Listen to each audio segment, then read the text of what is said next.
दोस्तों, आज की ये जो घटना है, ये जो सच्ची घटना मैं आप लोगों के लिए लेकर आया हूं, ये घटना हिमाचल प्रदेश के सोलन जिले की है। हिमाचल की खूबसूरती कौन नहीं जानता। सभी लोग जो भी वहां जाते हैं या इसके बारे में मूवीज में, आर्टिकल्स में पढ़ते हैं या फिर वीडियोज में देखते हैं, वो इसकी सुंदरता से ही मंत्रमुग्ध हो जाते हैं। हिमाचल यानी हिम का ऐसा आंचल जहां पर आपको सिर्फ सुंदरता ही सुंदरता मिलती है, प्राकृतिक सौंदर्य देखने को मिलता है। लेकिन इसी सौंदर्य के प्रदेश में, हिमाचल प्रदेश में, कुछ ऐसी जगहें भी हैं जिनके बारे में हमने पहले भी आप लोगों के साथ जिक्र किया है वीडियो में अपनी, कि कौन कौन सी जगहें यहाँ पर हैं जो हॉन्टेड हैं, स्कैरी हैं, भुतहा हैं। लेकिन आज हम आपको सोलन, जो सोलन डिस्ट्रिक्ट है हिमाचल का, वहां की एक सच्ची घटना बताने जा रहे हैं।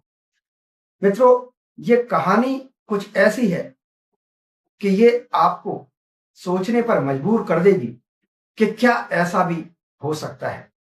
तो आइए इस घटनाक्रम को आप लोगों को बता दूं।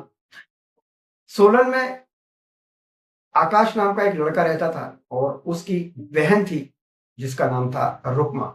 दोनों भाई बहन अपने माता पिता के साथ रहा करते थे।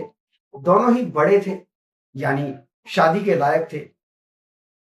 रुक्मा जो थी, उसके माता पिता रुक्मा के लिए एक अच्छे वर की, एक अच्छे पति की तलाश में थे, एक जीवन साथी की तलाश में थे।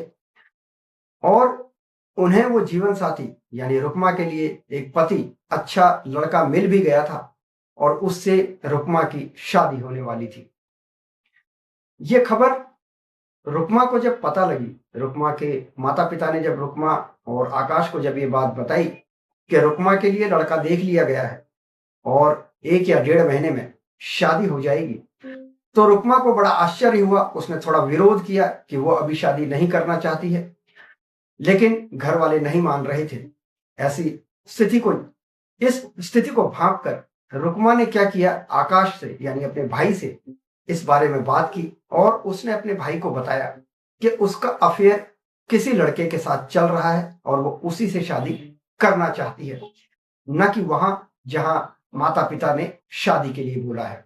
आकाश को जब ये बात पता चली तो उसे एक तरह से धक्का लगा।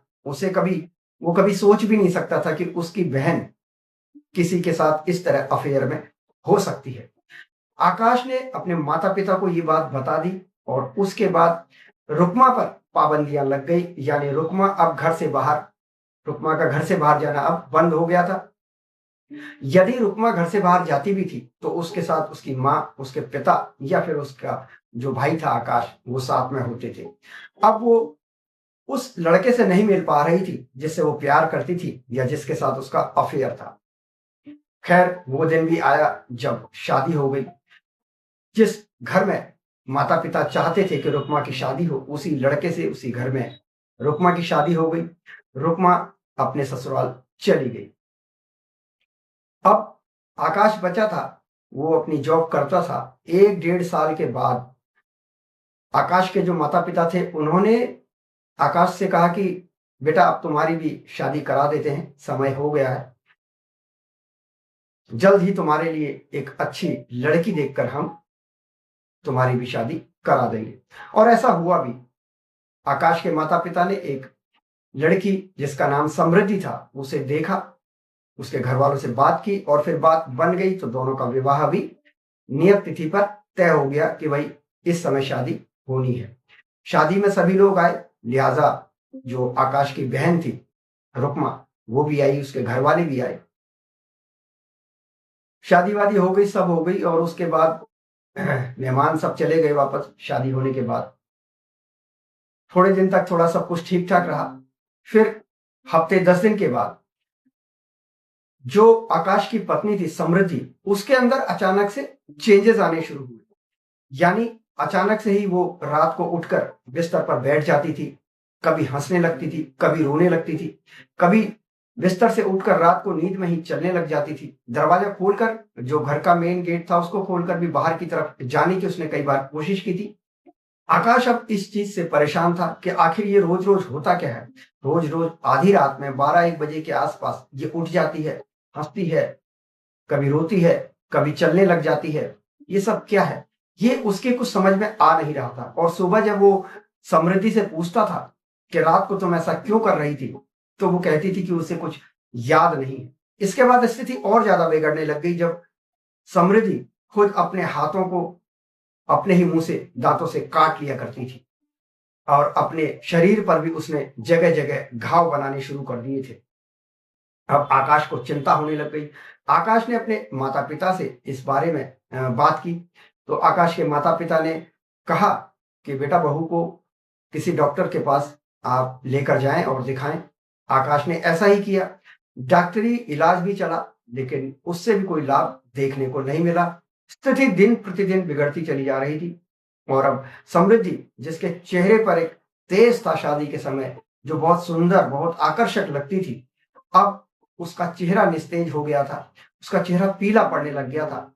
उसकी शक्ल ऐसी हो गई थी मान लो कि अगर कोई उसे देख ले तो देखते ही डर जाए। यानी बहुत ही डरावनी शक्ल उसकी हो गई थी। अब पहले उसकी शक्ल अब बदलती जा रही थी और बहुत ही भयानक वो दिन प्रतिदिन होती चली जा रही थी। ये सब देखकर आकाश के पिता को बहुत खराब लग रहा था। उन्हें दुख हो रहा था मन ही मन कि ये क्या होता जा रहा है घर में। तो उन्होंने अपने एक मित्र की सलाह पर एक तांत्रिक को अपने घर बुलाया। तांत्रिक जब घर आया तो उसने समृद्धि को देखा और उसे यह समझते देर नहीं लगी, क्योंकि तांत्रिक बहुत ही उच्च कोटि का तांत्रिक था। उसने कहा कि तुम्हारे ही घर से तुम्हारी ही बेटी ने इस लड़की के ऊपर, यानी आकाश की पत्नी के ऊपर कुछ ऐसा किया है कि ये इस हालात में पहुंच गई है। ये बात सुनकर जैसे आकाश और उसके माता पिता को अपने कानों पर विश्वास ही नहीं हुआ कि ये कैसे हो सकता है। एक बहन अपने भाई की पत्नी के ऊपर, यानी अपनी भाभी के ऊपर ही इस तरह का कुछ कैसे कर सकती है। उन्होंने तांत्रिक से कहा कि तांत्रिक बाबा आप एक बार फिर से देख के बताइए। तो तांत्रिक ने कहा कि मैं कभी गलत देखता ही नहीं और जो गलत होता है उसे बताता ही नहीं।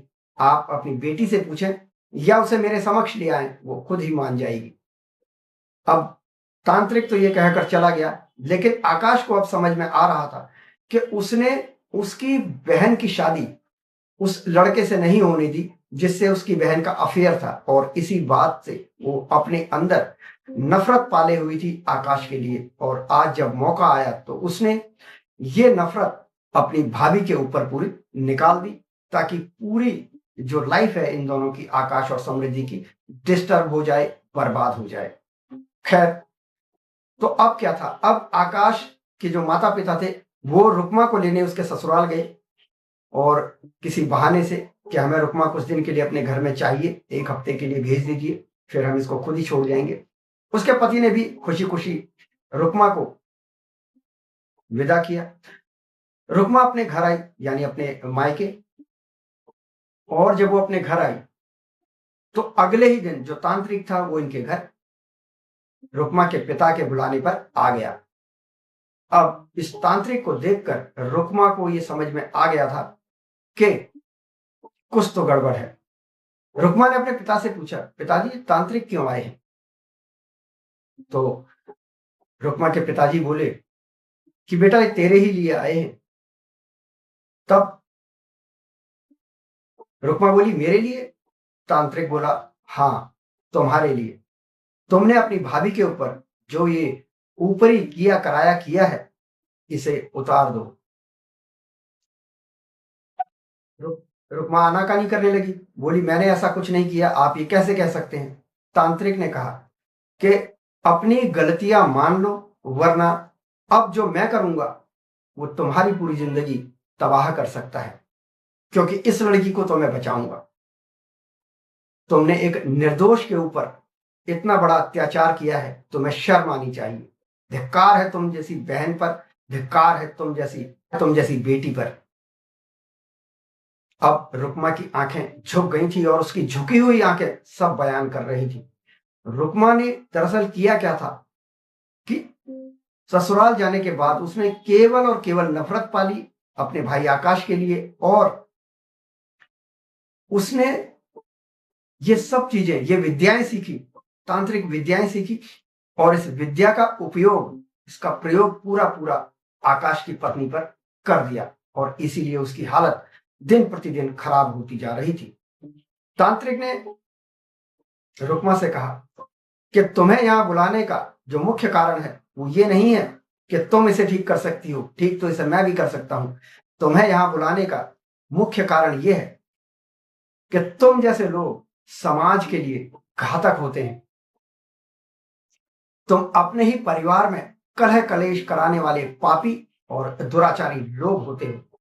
ये कहकर तांत्रिक ने अपने मंत्र पढ़ने आरंभ किए, और उसके बाद समृद्धि को, जिसके ऊपर की एक साया रुक्मा ने बिठा रखा था, उस साये से मुक्त किया, और फिर तांत्रिक वहां से वापस चला गया।